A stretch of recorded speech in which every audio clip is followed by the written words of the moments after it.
तो वित्त मंत्री ने सभी सेक्टर्स के लिए अपने पिटारे से कुछ न कुछ निकाला और आम बजट 2021 के जरिए किसानों को लेकर भी मिडिल क्लास तक को साधने का प्रयास किया। हालांकि मिडिल क्लास के हाथ एक बार फिर से मायूसी ही लगी।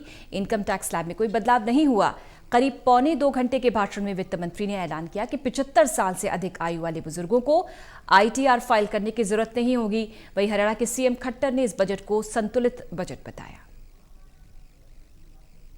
पिछला ये पूरा वर्ष जैसे कोविड का निकला है और जैसे पूरा अर्थतंत्र, पूरी जो आर्थिक गतिविधियां, उसके ऊपर एक बहुत बड़ी कठिनाई जो आई, उसके बावजूद भी इस वर्ष का ये जो बजट है बहुत संतुलित और बहुत लोकहित का ये बजट ये पेश किया गया है। आज हमारी वित्त मंत्री श्रीमती निर्मला सीतारमण जी ने जो बजट पेश किया है उसमें विशेष तौर पर शिक्षा, उसमें स्वास्थ्य, उसमें इंफ्रास्ट्रक्चर और उसमें जितने भी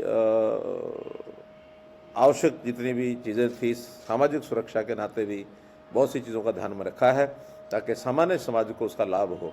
क्योंकि कोविड के कारण से देश भर में सरकारों के पास भी जो खर्च काफ़ी किया गया, इस नाते से उन्होंने उसमें भी बड़ी राशि जो उसमें उपलब्ध कराई है कि कोविड के नाते से उसका उनको लाभ हो जाए। कृषि के लिए 75,000 करोड़ रुपए का इस बार MSP पर ज़्यादा इन्वेस्टमेंट होगा, इसका प्रावधान किया गया है। पशुपालन और डेयरी भी बहुत बड़ी राशि 40,000 करोड़ रुपए उसके लिए सुरक्षित रखे गए हैं। कपास के किसानों के लिए अलग से लगभग 25,500 करोड़ रुपया इसका प्रावधान ये किया गया है। और डिस्ट्रीब्यूशन सिस्टम में जैसे एक देश एक राशन, इसके ऊपर विशेष फोकस रहेगा कि सारे देश में सब लोगों को जहाँ से भी राशन लेना चाहें वो उससे ले सकते हैं।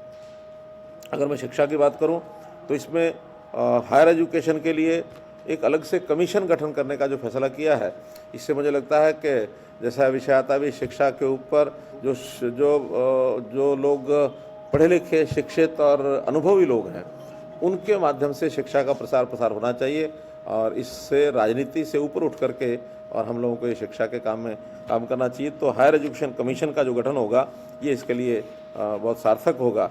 नेशनल रिसर्च फाउंडेशन के लिए 50,000 करोड़ रुपए की राशि रखी गई है और ये भी एक बड़ा एक कदम है।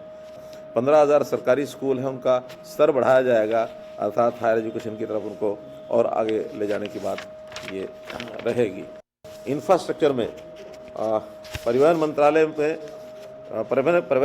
को 1,18,000 करोड़ रुपए की राशि उपलब्ध कराई गई है और मैं समझता हूं कि देश में जितना परिवहन जो है वो ज़्यादा होगा, जितना इंफ्रास्ट्रक्चर ज़्यादा होगा, उतना ही देश की आर्थिक स्थिति अच्छी होगी। यानी नए इन्वेस्टर आएंगे, उद्योग लगेंगे और रोज़गार ये उसके अंदर उनको पर्याप्त मात्रा में मिलेंगे।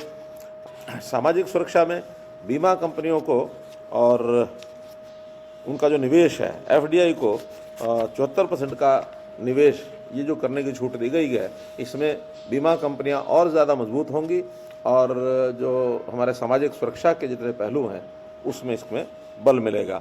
जो 75 वर्ष से ऊपर की आयु के लोग हैं उनको आयकर रिटर्न भरने से छूट दे दी गई है कि वो कोई आयकर रिटर्न अब भरने की उनको ज़रूरत नहीं है अगर वो पेंशनर हैं। तो इस प्रकार से ये सब जो विषय किए गए हैं, इस समय समझता हूँ कि बहुत सी चीज़ें सस्ती होंगी, इसमें भी उसका प्रावधान किया गया है।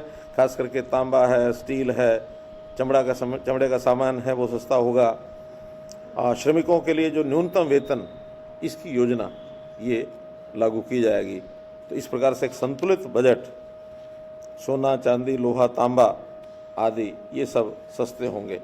जो विदेशों से आने वाली चीज़ें हैं उन पर जरूर थोड़ा बहुत अधिभार लगा करके उनको थोड़ा महंगा किया गया है। अर्थात make in India, made in India, इसका एक जिसको कहना चाहिए कि ध्यान रखा गया है कि अपने देश की वस्तुओं को ज़्यादा उसमें प्राथमिकता दी जाए। इस प्रकार से इसका लाभ मिलेगा। कुल मिलाकर के बहुत जिसको कहना चाहिए एक संतुलित बजट, एक कठिन समय में भी इस प्रकार का बजट प्रस्तुत किया जा सकता है। बहुत एक प्रकार से एक संतुष्टि का यह बजट है।